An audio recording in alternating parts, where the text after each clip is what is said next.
Hello everyone, the wait is finally over. But who the hell was waiting for this? It's the review I'm certain none of you cared for in the first place, and you have every right not to care. Sonic the Hedgehog has been reviewed probably a million times already, I assume. So well, what the hell, I've got time to kill, and why not take a shot at the furry blue hedgehog by placing my 2 cents into the mix? Just so you know, I love Sonic.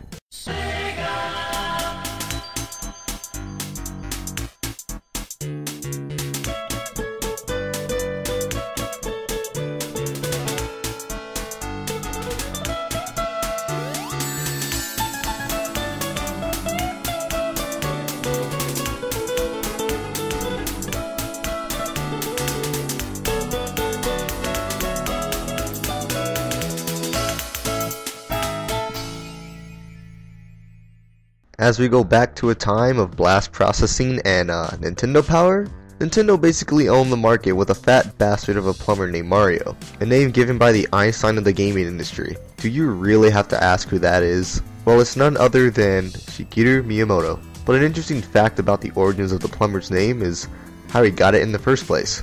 Nintendo's landlord for their warehouse at the time, Mario Segali, pestered Nintendo to pay rent. Resolving the small dispute, Nintendo decided to name our good friend Mr. Video or Jumpman after the man himself. This, in my opinion, sounded a lot better than the original names Nintendo originally wanted for him. Well, Jumpman wasn't that terrible of a name, so with Mario's success in the arcades and grand debut on the NES or Famicom, it was smooth sailing for the Italian. But a little company known as Service Games came along with the Sega Master System, and a blue hedgehog sporting their comedic slogan of "Sega does what Nintendo don't."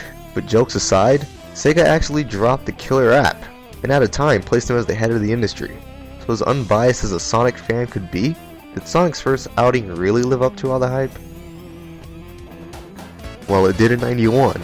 Not only was Sonic's platforming unique in the sense of bringing in a variety of interesting gameplay, it also debuted an important mechanic decreasingly lacking in Sonic games today. That hole in our hearts that you feel, my friend, is rolling.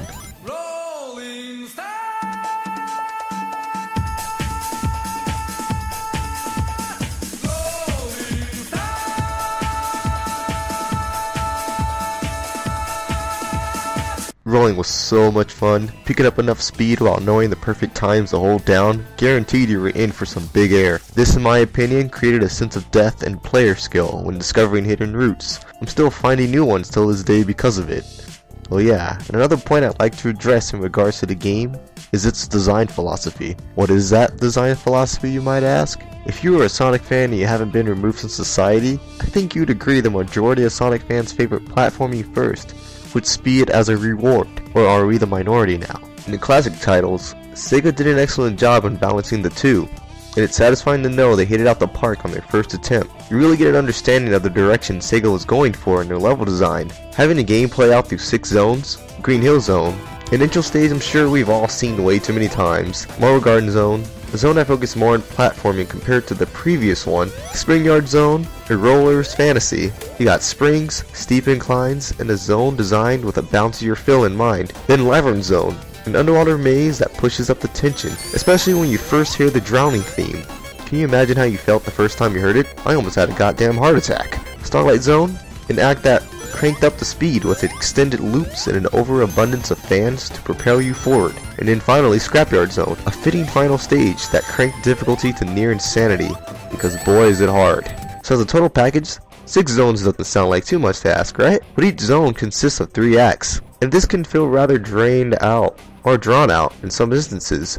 This comes apparent especially for the stages designed with a heavier emphasis on platforming. For example, Marble Garden Zone, Labyrinth, and the 3rd act of Scrapyard. Man, I fucking hated Scrapyard Act 3. But none of these zones are necessarily bad, even though I massively dreaded Labyrinth Zone after Spring Yard. The culprit to this is inconsistency in the pacing of zone progression. Let's take a quick recap. You've got Green Hill Zone. Now that's the shit. You're going through loops, clean and easy platforming segments. You gotta be rolling through sections like these. How exhilarating. Can't wait for the next zone is probably what you're thinking. And you get to Marble Garden Zone. And then you're like, what? This can't be the next zone. What happened to the rolling and the speed? I want to feel the wind flowing through my spiky blue hair. But all I got are push puzzles. Fucking screw Marble. I hate this game. Okay, I might have exaggerated a little, but Marble's problem of feeling too slow is simply because of what came before it. Best analogy I could think of is like comparing the flow of traffic. You're doing 80, an accident happens further along your trip, which causes you to slow down to about 40. You're having consistent motion, but it becomes apparent you've slowed down considerably. If you're thinking, man, fuck that analogy, you whiny, complaining scrub, you just can't beat the marbles in time. Or Marble's making me lose my own, damn it. Just look. Going through Green Hill Zone, I can complete each act in less than 40 seconds. But when it came to Marble, I'm going well over a minute. At least Sonic 1 has awesome music, especially Spring Yard Zone. That theme, it's just so awesome.